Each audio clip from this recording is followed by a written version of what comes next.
first Shleimer for Yankel Benish Ben Frida and all Cholim of Klal Yisrael. And the other night I said I forgot what I wanted to say, but it's quite mad because interesting. The Rav today spoke about Shiluach Haken, which is the mitzvah of chasing away the mother bird. So if you want the eggs or the chicks from a nest, you have to chase away the mother bird. Then you're entitled to take them.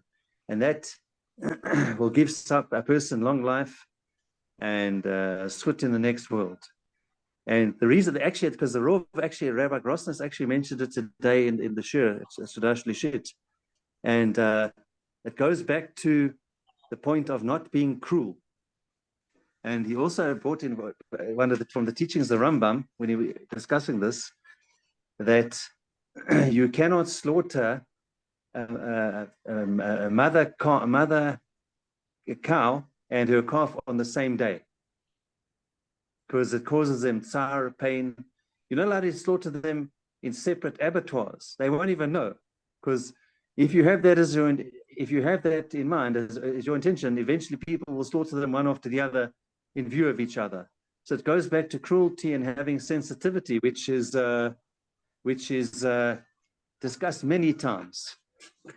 And okay, I just wanted to say that as what I wanted to say. So it actually came back to me because that's what I wanted to say on Thursday, and I've forgotten. But it was mad that he mentioned it today. Sure, thank you, Kabb. Cool. So there's just a concept I want to deal with. We hit on it briefly on Thursday, on Wednesday, before we gave the shir on Thursday, because the shir on Thursday was a hell of a lot more functional. Wednesday I wasn't feeling 100%. Yes, yeah. So it was funny because I'm using ChatGPT because I wanted to get some clearance on certain issues. So in Devarim, Deuteronomy chapter 25, verse 5 to 7, the Torah states that if a man dies without children, his wife, the Yavama, may not marry a stranger.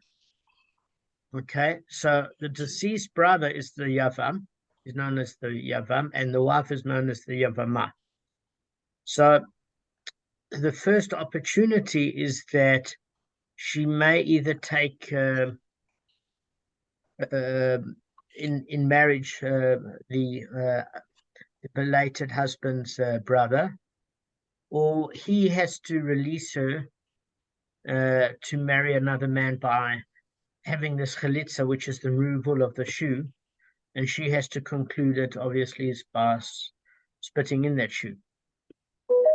So the interesting thing of it is there are certain circumstances where it applies and where it doesn't. So initially, when I spoke to ChatGPT, it said that it seemed to say only if he was born without a son. And then my inquiry is, but what happens if he's born and he has a daughter? Is there still this process of Yibum and Chalitza? And ChatGPT apologized and said whether it's a son or daughter, either way, it makes the Yibum process unnecessary. So in other words, is as long as he's got some form of lineage. And then I thanked ChatGPT, and it wished me a good day. And I thought, oh, that's so sweet of it. And then I realized, what are you thinking it's sweet for? It's a machine. Okay, so that was a bit of an existential crisis. But basically, if the husband has a daughter, then halachically the children are Jewish. If he has a son, they carry on his lineage in terms of the specific tribe is from, whether it's a Kohen, a Levi, or Yisrael. So either way, if he has some child, it precludes the Yibum process. So he's saying here there's a very, very interesting case. So this issue about marrying the deceased brother, there was also something that I put on ChatGPT that bothered me on Wednesday, and that was, is it compulsory for the woman? Because what we're going to study in the Gemara makes it seem as if it's compulsory for the woman to take on such a marriage, even if she's repulsed physically by this deceased husband's brother, whom she is obligated to marry.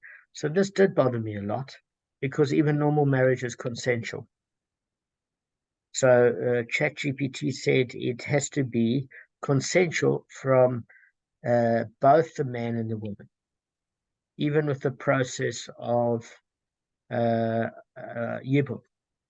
So I then had a bit of a worry about why would this whole argument come up, because it seemed as though she's pressured into this particular relationship if the husband has passed away and the brother is not her type, look-wise. It doesn't mention personality, which teaches us something interesting. Arthur teaches us that you have to be physically attracted to your spouse, which one would think if you're really on a spiritual level, you don't have to be, and you're marrying just for value system. The truth of it is, no, there has to be some form of attraction, which was also an interesting lesson. But the overriding halacha is that both parties have to be happy with the match, even in this chalitza. So my question was, well, then why does, according to Abaya's position, which we're going to cover, almost kind of force her into the prospect? And the reality is there's what you call a circumstantial convincing and a social pressure convincing. In other words, if she puts her foot in and heel in the ground, or he doesn't say, I'm not marrying her, and she does not marry me, or whatever the case may be, that chalitza process is there. But it does seem as though from Gemara times that men could just, even if you look at Gittin, what we've just done, can divorce their wife over something as punitive as the food not being up to scratch, which I battle to understand. But the reality is, it seems as though it was a patriarchal society. I'm not getting woke, guys. It was a patriarchal society. Women were known as chattel. They were acquired like property in a certain respect. That's the reality. It was a patriarchal society.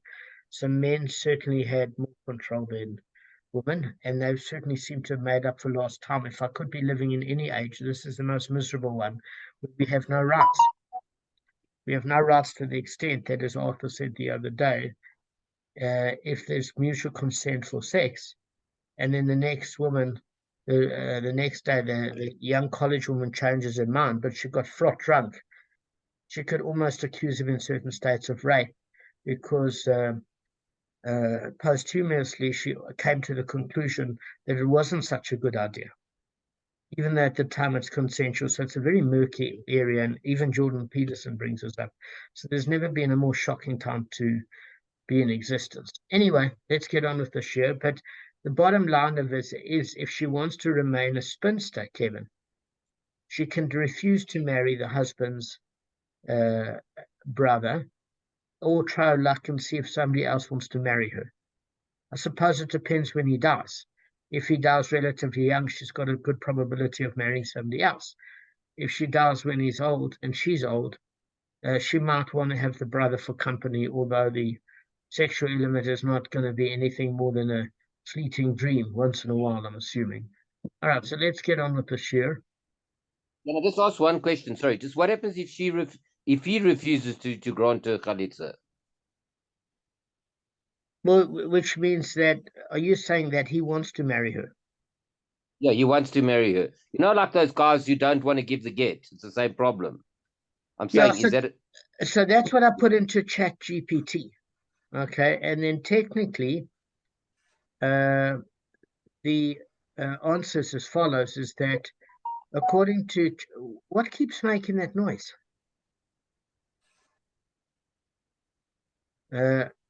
According to ChatGPT, she has got full consent as to whether or not she wants to marry him or not.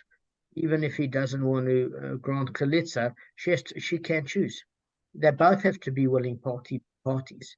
It seems in this case from the Gemara that that's not true, but in fact it is true. It just means that she gets a lot of social pressure, and it's not. It can be frowned upon, but technically she can. Right. So let's get into it. So the Gemara persists, but if Abaya's argument is correct, that a Yavama who falls for Yibum consideration before her brother-in-law, who is afflicted with boils and as a result is physically repulsive to her, should go out without chalitza, for she did not give herself in marriage to his brother with this in mind. So what is this actually saying? Is that the deceased brother, the Yava, must either take her in marriage or release her to marry another man by performing the ceremony of chalitza. So we say now this is a case where the Yavam is affected with boils and repulsive to the woman. The brother-in-law is repulsive to the woman. So it's obvious that she would never have agreed to marry her husband had she known that he would die childless, and she would be bound to this. She would be bound to this repulsive person. Okay, let me just. Sam, Kev, you still got a cough, eh? How are you feeling? Yeah, getting there. It's a cold. Yeah, it's annoying. Okay, It's, so I'm just going to it'll repeat it. go. What I was saying. Sorry, your cough didn't interfere. You're not well. I'm not being as careless as saying you interfered with my mojo. So, guys, what we are just saying is here, her brother-in-law, who she has to marry, that is physically repulsive to her. She would never have agreed to, if you went back in time, to marry her husband that died and left her childless if she'd have to marry the brother, who she finds absolutely repulsive. So according to Abaya's reasoning, let the original marriage, Kedushin, be revoked retroactively, and the woman be free to marry without having to undergo this chalitza procedure. Okay? So what it teaches you here, if you read the words carefully, is the chalitza procedure means she can choose. She can choose. Okay? Because the only way she can be free is by making an official chalitza, which is almost like it was a prearranged marriage with the brother-in-law, in a way, and she'd have to want to say, I don't want to marry him. She'd have to go through this. So Abaya is saying retroactively, if she couldn't stand the brother-in-law, and she had some sort of thought when she married her husband that he would die childless and she'd have to marry the brother-in-law, instead of going through that chalitza process where she officially has to say to him, listen, pal, you're not for me, why don't we just retroactively revoke the marriage that she had with her husband? Because he died childless, there wasn't really anything to the marriage itself because there weren't kids. So that's the proposition according to Gavin. Is that your phone making these messages? But then I can't hear you. I don't know what to do. Oh, okay. Well, you're a popular guy. I won't hear you. I can't stop. It's some WhatsApp messages. Nothing I can do. Okay, that's not a problem. So, sorry, I just that's all we can do. It's a difficult one. So, do you understand Abaya's question? If you don't, ask me. Yeah. The only thing is, what I'm thinking there is that if they renege the marriage, what about the inheritance? If he was a wealthy guy, does she inherit nothing then? That's the problem. Okay, so I think that's an excellent point.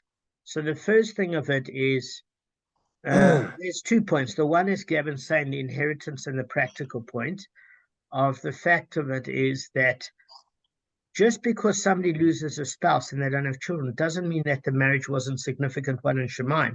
Those souls are bonded. The second aspect of practicality is if she is a beneficiary and she's heir to his estate, if the marriage is retroactively cancelled, it doesn't go to his sons. It might go to his father who's still alive if he died early, or one of his brothers. So that is a problem. So practically that is a problem. But firstly, I want to ask you, what does Abaya say?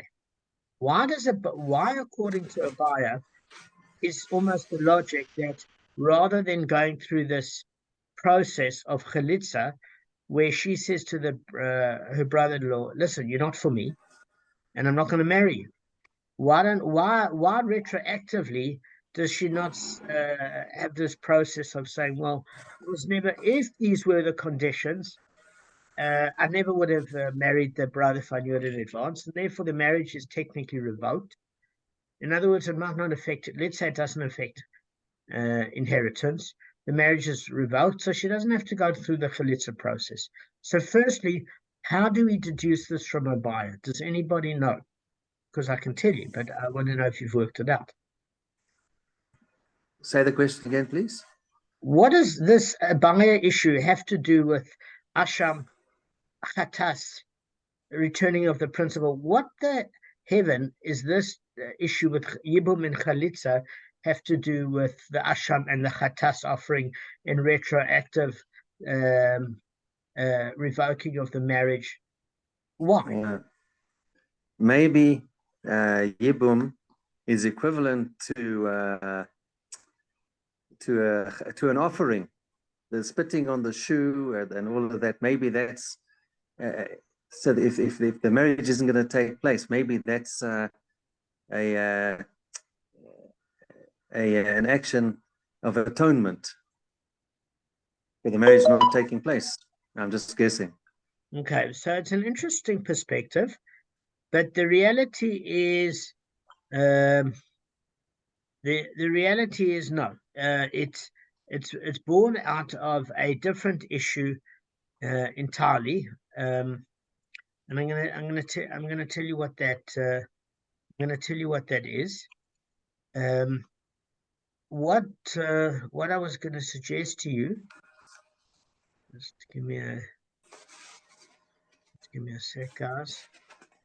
It was something I was looking at today. I thought, okay, that's great, but what does that have to do at all with this process of the Asham and the Chatas? And there's an interesting commentary, and I'll tell you what it says. It says, a Chatas whose owner died can no longer effect atonement for him, and therefore cannot be offered in the temple. However, since the animal has been consecrated, the heirs cannot take it for themselves. So there's this catch-22. Because of the consecration, the heirs can't take back the Asham or the Chatas offering. Because once it's consecrated, it can't automatically become deconsecrated, because it was set aside for a holier purpose. What was that holier purpose? As an atonement for the perpetrator of a crime, which is why he wanted a sin offering or a guilt offering. That's the purpose he put. But the minute he put it for that high intent, it can't just be deconsecrated, and it either has to develop a blemish and be used for the Ola offering. If it's an Asham or Chatas, be decapitated, the animal, and killed. Okay? So we're saying, but listen, there's a problem. And that problem is, since the animal has been consecrated, okay, so the heirs will take it for themselves, but it's put to death.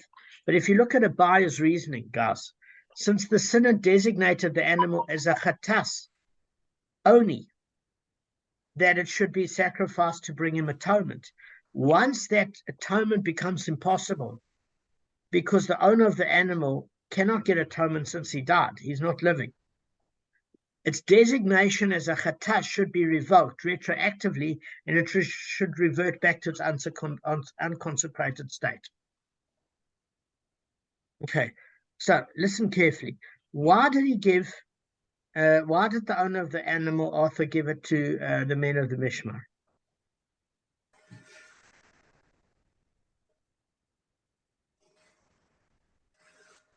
No. You serious? We've done this for a week. You don't know? No, I'm tired. I'm like exhausted. Would you like to hazard a guess? Why would he give it to the men of the Mishmar? Or well, only for atonement, but Exactly. It's not that complicated. He loses an asset in order to get atonement. So chatas means a sin offering. Asham means a guilt offering. Asham is generally for a false oath. Chatas is for a sin when he contravened a law of the Torah. Not on purpose, but accidentally. Because if it's on purpose, you can't say, I'm going to get atonement, therefore I can sin. You can't. It's for in a state of unawareness. So what he's saying is, what is the purpose he gave the animal author? To get atonement. He's dead, that person that made the mistake.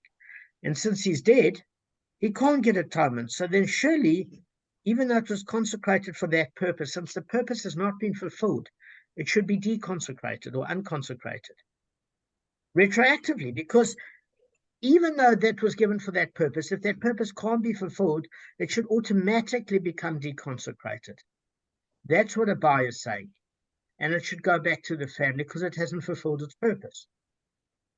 Because that's what should happen in the principle of the robber. And that's exactly why Rabba says, with regards to returning the principle, we know that it has providing atonement, otherwise it would have gone back to the heirs. And the Gemara's argument, well, how do you explain the Chatas and Asham, where the perpetrator has to be alive, and it doesn't?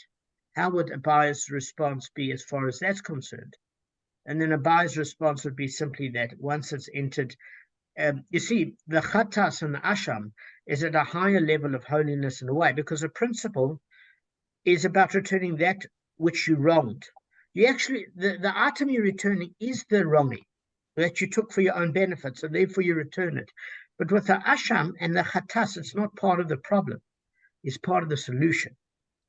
And therefore it was elevated for a higher purpose because you wish to add that, and it's not just a returning of that which you damaged.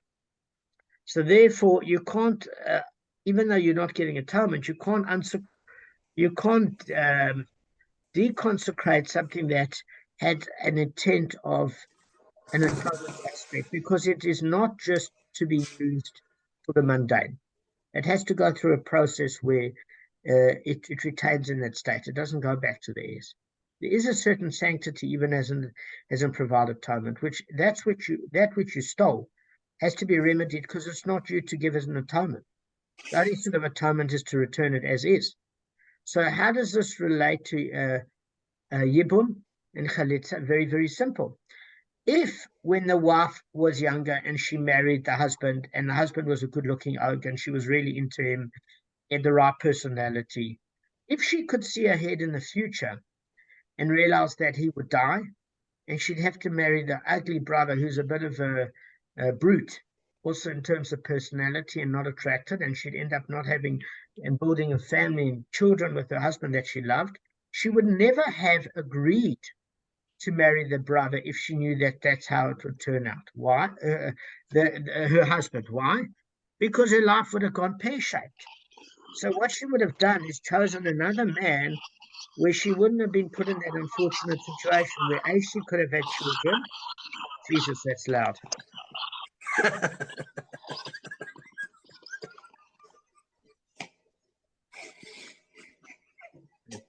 Sorry, Gav, every single sound on that phone, not your fault. It's just when I speak to Arthur and I bang the phone, it sounds like loud. When you're drinking, it sounds like an elephant. Right. I'm not feeling well, so I've got such a headache and I'm dehydrated. So I was so I had to have water now. Sorry. I didn't realize it was no making problem. I'm saying this to the speaker. So what I'm saying is that, guys, this is the most difficult shit to get through. It's amazing. What I'm saying is, Gav, she's in her 20s, right? She meets this oak. He's a good-looking guy. And she says, what a guy. Now, she's imagining that it's going to be a good marriage because they get on from day one. And she wants to have children with him. And if she can see her life as an old woman, getting old with him and having children and building a base name under Israel and a holy life, etc., in that particular case, it's a prospect for her. But if she could look in the future and see her father, and see her husband die fatherless, and she wouldn't have children with him and have to marry the Hunchback of Notre Dame with the personality of Ted Bundy, she wouldn't want to do it. If she could look in the future, she wouldn't. So Abaya is saying, just like if a sinner realized he would die and he would deprive his children of that particular asset because he wouldn't be able to gain atonement from that asset, and therefore he wished it to remain from his children if it wouldn't be an atonement process, and on that basis it should be revoked. There shouldn't have to be an official chalitza, because if she knew in advance that she'd end up having this sort of life, there would be no marriage to begin with, because she'd just say, okay, then let me find another guy that I find very appealing and is healthy, and I can have children with him and have a happy life. So why even do chalitza? Do you see the link between the retroactive deconsecration or regret, where it would make the asham or the chatas go back to the heirs because the goal was not achieved, the same as the woman that lost her husband and no kids, and if she realized she ended up with the brother-in-law, she would have said, well, maybe I would have chosen a different partner because I can't spend the next 20 years with the brother. You understand how then Abai is saying the logic is that she wouldn't even have to do chalitza. And they should just not do chalitza, and she should go on and marry somebody else. Because the truth of it is, in reality, she did marry him. They didn't have children. And okay, but why go through chalitza? Because she had no intent in marrying the brother-in-law anyway. If she knew it would happen, it wouldn't. That is the link between the asham, the chatas, and this chalitza yibum story. And it took me Shabbos to read it for a few lines, and it suddenly dawned on me. So let's just see the conclusion of how it turned out. And I'll tell you what the Gemara says. So the Gemara says as follows. Okay, it says that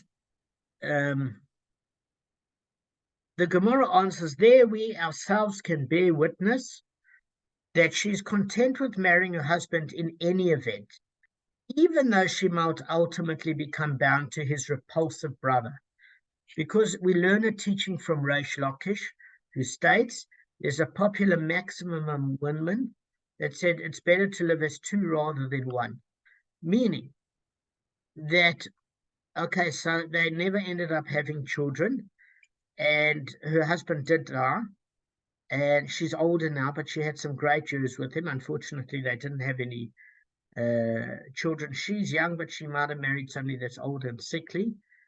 And the reality is, now that she wouldn't have chosen it, but since she's in this position now, you've got to look at it with a present tense mindset, because a woman would rather, according to Reish Lakish, settle for a less than desirable husband than face the prospect of spinsterhood. So with spinsterhood, she could end up never being married and never have children. At least here, she might close her eyes and imagine her husband and end up having two fantastic kids. Okay? So we can't assume that this consideration would have induced a woman to marry a repulsive man who's affected with boils. So Reish Lakish is not saying that she would have chosen the brother-in-law as the first choice, not at all. But since she's stuck in this consideration and good years with her husband, now that she's in this situation, and especially if given this younger side of her, that she could have imagined the future and said, listen, there's a small probability that your life will go pear-shaped, that your husband will die young, and that you won't have any kids in the interim, and you're not mad about the brother-in-law, but you'll have to marry him. But you're absolutely in love with the husband, and it's a small probability that this could happen. Would you still agree to marry your husband on the small probability that this could happen? And her answer would be in her 20s, absolutely, I love my husband. It's a small probability, I don't see it happening, it's possible. So because at the time she would have married her husband because she really did love him and she didn't have to marry the brother-in-law, it's considered retroactively that she doesn't regret it. There were good years, etc., and it didn't turn out like we all planned it. But the fact of it is, now that she's in this current situation, she doesn't want to have spinsterhood, so there is a probability she might marry the brother-in-law because she might not be that functional in the dating market, so there is that probability, and just to have a bit of company and have children. Or she might say, no, he's not for me, and I don't regret marrying my husband. It was a magical life. It was cut short on his end, and we didn't have children, but I don't regret it. And that probability has arisen. And since I don't regret it, and it didn't turn out as I want, I don't retroactively want to have regretted it, and therefore I'm prepared to do chalitza because I don't have to marry the brother-in-law that I'm repulsed by, so therefore I'll do chalitza. But Reish Lakish is saying that she wouldn't have regretted her life, so it wasn't a retroactive consideration to cancel it, nor is she having to marry the brother law. But if she wants to, she can, because her situation might be different. And it's better than spinsterhood. So that's the answer. Now, guys, we've got about 8 minutes left. I'm not going into this issue of different mishmas, because you guys, between the mishma of Yetayah and Rabbi Yehuda and the rabbis and Yohai believe me, if Arthur's tired with this basic chalitza thing, that other thing would knock him off his feet. So we're going to deal with this other thing. We've got 8 minutes left another time. I hope you're all feeling more functional when I see you next. Ask any question you want. Just got a quick question. I just want to ask you something. What happens if the brother is already married? Okay, but the brother can have more than one wife, by the way. In those days. Okay, Yeah, those were the good old days, but there was no wokeness. Men were not predators. Men were not toxic masculinity. It was a good time to be alive. No, it wasn't, because a person could die at 30 from tonsillitis. But I mean, everything has its perks. You want more than one wife. I don't think it was the good old days. I think today's better. Listen, let me tell you something. You had this thing called, you might have wanted one more wife. You've got the Monday get together. You've got the Tuesday get together. I've got a headache. Not I've got a headache. If Monday's chick's got a headache, Tuesday's chick is more than willing. Yeah, but you remember, women outside the bedroom. In the bedroom, that's great. But outside the bedroom, you got to deal with them. That's it. And the expenses of having to pay for all those women was reserved for the rich. Yes, it was reserved for the rich. Damon, yeah. Gavin, I think it says, now Damon, correct me, I think it's for a brother that's never been married, the brother of the deceased, I mean, the surviving brother, the brother-in-law. I'm sure, maybe I'm wrong. Are you sure it's a guy? I'm sure it's someone he's never been married before, or is it possible, as Gavin said, that he was married? Are you sure about that? I'm sure he's never been married before. Maybe I'm wrong. Okay, so I'll tell you what. I'll tell you now. I'm looking on ChatGPT. Can you give me a second? I'll tell you. Yeah, I'm just typing some. Yeah. You say hi to Chat GPT from the group, eh? Okay, give me a second. All right, so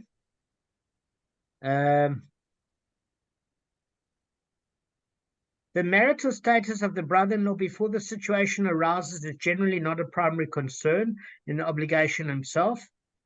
Whether or not he has been previously married doesn't fundamentally change the obligation for Yibum or Chalitza. Okay, so if he was divorced, it doesn't make a difference.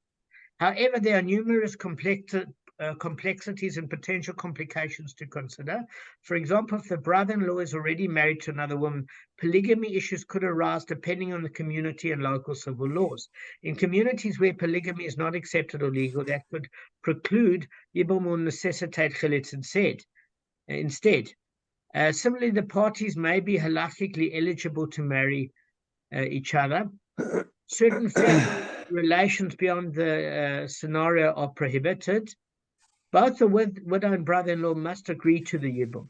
If either party does not wish to go through it, there's an option for chalitza to resolve the obligation. So, as I said, and I was pretty much on the mark, when polygamy was allowed, there is no problem. When polygamy is no longer allowed, there's a problem. And Sure. there was Rabbi Gamliel, I think I'm checking on ChatGPT with regard to polygamy. When it was presented. Just give me 1 second. Oh, Rabbeinu Gershom, around the year 1000 BC. Rabbeinu Gershom ben Yehuda prohibited polygamy from Germany, so it's mainly Ashkenazic. Certain Sephardic communities today still believe in polygamy. Okay. Well, all right. Very good. So